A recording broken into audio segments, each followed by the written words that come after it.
جو لوگ اللہ پر ایمان لائیں، کہیں کہ ہمارا رب اللہ ہے، پھر اس پر جم جائیں، ان پر فرشتوں کا نزول ہوتا ہے۔ نہ کوئی غم کرو نہ خوف، خوشیاں مناؤ جنت کی جس کا تم سے وعدہ کیا گیا تھا۔ اللہ کی ربوبیت پر اطمینان جب انسان کو ہو جاتا، میرا رب اللہ ہے، ربی اللہ، انسان کے لیے نہ کوئی کھٹکا، نہ کوئی خطرہ، نہ کوئی خوف، نہ کوئی حزن۔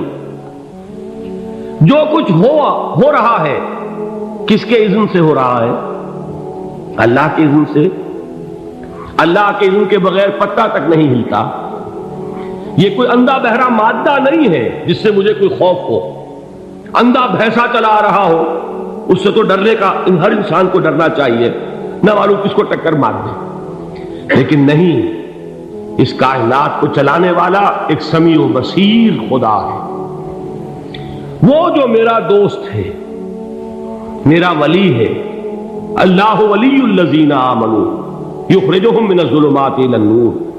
اللہ اہل ایمان کا ولی ہے، ساتھی ہے، پشت پناہ ہے، مددگار ہے، حمایتی ہے۔ بتائیے جسے یقین ہو جائے کہ اللہ میرا مددگار، اللہ میرا محافظ، اللہ میرا پشت پناہ، اللہ میرا حمایتی، اس کے لیے کوئی خوف ہوگا؟ اس سے کوئی ڈر ہوگا؟ میں مثال دیا کرتا ہوں ایک بہت سادہ، پنجاب کے دیہات کی۔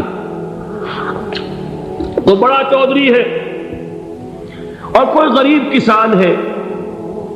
اس غریب کسان کے جانوروں کو ہر وقت اندیشہ ہوگا چوری کا، کوئی میری بھینس کھول کر نہ لے جائے، کوئی میرا بیل کھول کر نہ لے جائے۔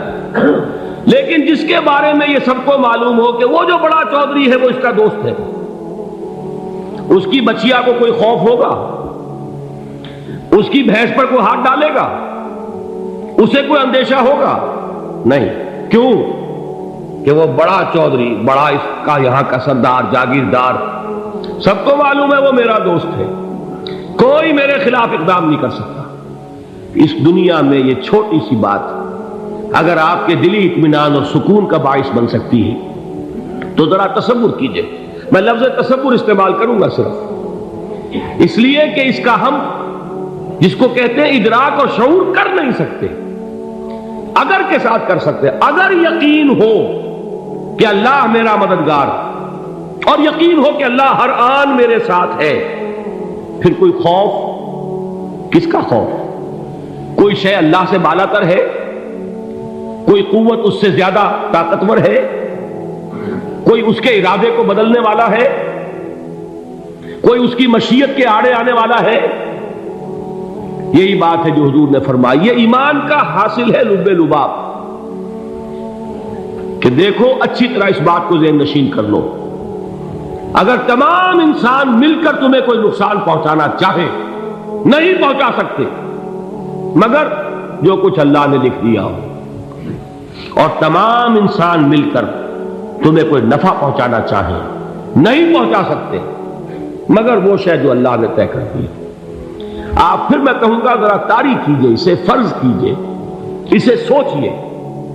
اگر اس حدیث پر ہمارا دل ٹھکا ہوا ہو تو کسی سے ڈر ہوگا؟ یہ مجھے نقصان نہ پہنچا دے، یہ میری رپورٹ خراب نہ کر دے، یہ میری انکریمنٹ نہ رکوا دے، یہ میرا یہ نہ بگاڑ دے، یہ میرے یہ نقصان نہ پہنچا دے۔ اس کا ڈر، اس کا ڈر، اس کا خوف، اس کی خوشامد، اس کے لیے جا کر طرح طرح سے اپنی عزت نفس کو ذلیل کروانا اس کے سامنے، یہ سب کچھ کیوں کرتا ہے انسان؟ جب سمجھتا ہے کہ اس کے ہاتھ میں میرا کوئی نفع ہے، اس کے ہاتھ میں میرے لیے کوئی ضرر ہے، یہ مجھے کوئی غضب پہنچا سکتا ہے، یہ مجھے کوئی نقصان پہنچا سکتا ہے، یہ میرا کوئی کام بنا سکتا ہے، یہ میری کوئی ضرورت پوری کر سکتا ہے، اسی کا نام شرک ہے۔ جہاں آپ نے یہ سمجھا کہ غیر اللہ کے اندر کوئی طاقت موجود ہے، وہی شرک ہے۔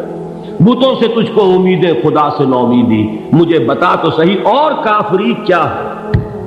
شرک تو یہ ہے۔ جس پر بھی تمہیں یہ خیال ہے، کلمہ ہے یہ کلمہ سوم، لا حول ولا قوت الا باللہ، ذرا اس پر دل کو کبھی اگر آپ تصور کریں، پھر فرض کریں، دل ٹھک جائے اس پر، کوئی طاقت نہیں۔ یہی بات تھی جو شیخ عبد القادر جیلانی رحمۃ اللہ علیہ نے اپنی وصیت میں اپنے بچے سے کہی. 11ویں دینے والے ہیں، لیکن حضرت شیخ عبد القادر جیلانی کی وصیت اور تعلیمات کو کتنے لوگ ہیں کہ جانتے ہو؟ یہ جن مقامات تک پہنچے ہیں وہ کس چیز کی بدولت پہنچے؟ انہوں نے جو پیغام دیا وہ کیا تھا؟ اے میرے بچے، جس طریقے سے قرآن مجید میں حضرت لقمان کی نصیحتیں جو ہے نقل کر دی گئی ہیں، میں یہ عرض کروں گا بالفرض اگر قرآن حضرت عبد القادر جیلانی کے بعد نازل ہوا ہوتا تو شیخ عبد القادر کی یہ نصیحتیں بھی قرآن میں درج ہوتی. اتنی اونچی نصیحتیں ہیں. اے میرے بچے، اس حقیقت کو ذہن نشین کر لے، لا فاعل فی الحقیقت ولا مؤثر الا اللہ. اس کائنات میں نہ کوئی فاعل حقیقی ہے نہ مؤثر حقیقی ہے سوائے اللہ. کسی شے میں کوئی تاثیر نہیں اگر اللہ نہ چاہے. آگ جلا نہیں سکتی اگر اللہ نہ چاہے. پانی ڈبو نہیں سکتا اگر اللہ نہ چاہے. زہر ہلاک نہیں کر سکتا اگر اللہ نہ چاہے. کوئی چیز فائدہ نہیں پہنچا سکتی اگر اللہ نہ چاہے. تو در در پہ کیوں سر جھکاتے ہو؟ در در پر کیوں جبیں سائی کرتے ہو؟ سب کے سامنے کیوں ہاتھ پھیلاتے ہو؟ ایک اللہ سے مانگو. ایک اللہ کے سامنے زمین پر اپنی جبین رکھو.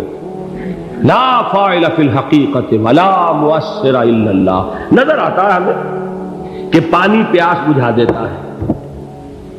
پیاس بجھانے کی صلاحیت پانی میں نہیں ہے، اللہ کے اذن سے.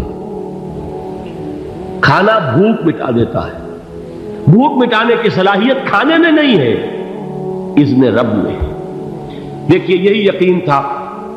حضرت موسیٰ علیہ السلام کا واقعہ یاد کیجئے. سامنے سمندر آ گیا ہے. قوم دیکھتی ہے پیچھے کہ گرد و غبار کا طوفان.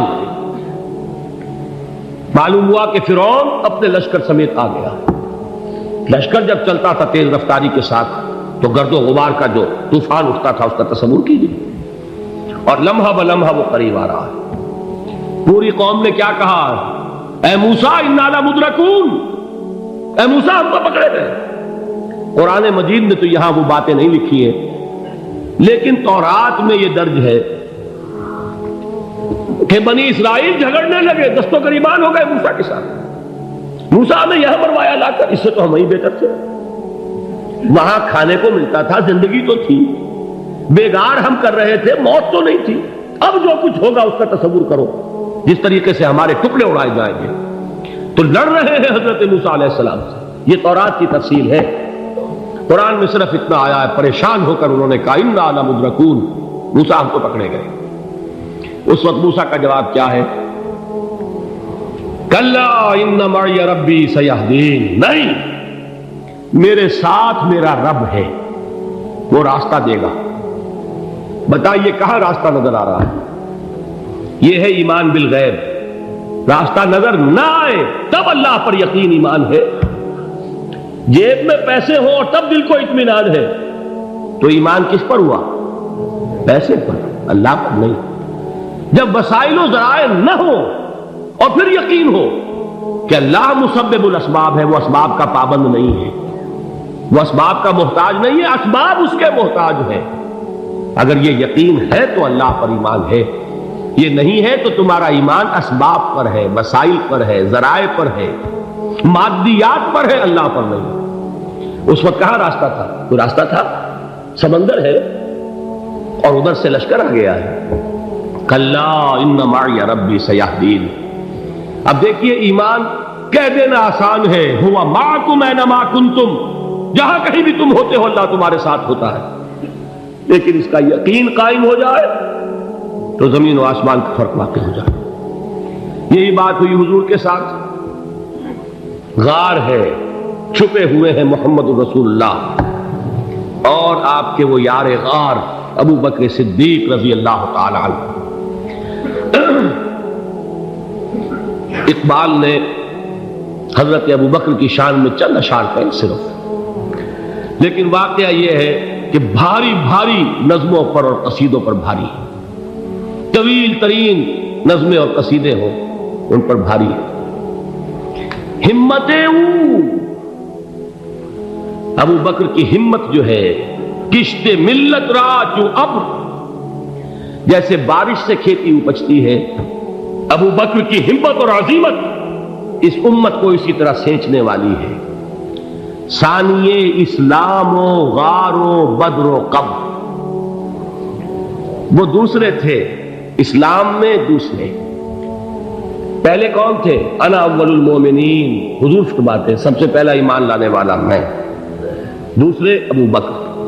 ویسے ہمارے ہاں یہ چلتا ہے اختلاف، حضرت علی پہلے ہیں کہ حضرت ابو بکر پہلے ہیں، لیکن اس میں بڑی خوبصورت تطبیق قائم کی ہے علماء نے، اور بہت صحیح ہے۔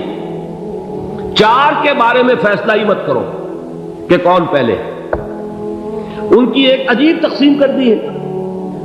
آزاد مردوں میں، بالغ مردوں میں سب سے پہلے ابو بکر، بچوں میں سب سے پہلے علی، خواتین میں سب سے پہلے خدیجہ، اور غلاموں میں سب سے پہلے زید بن حارثہ۔ بڑی پیاری تقسیم ہے، یہ چاروں ہی پہلے ہیں، ہر ایک کے لیے اولیت ہے۔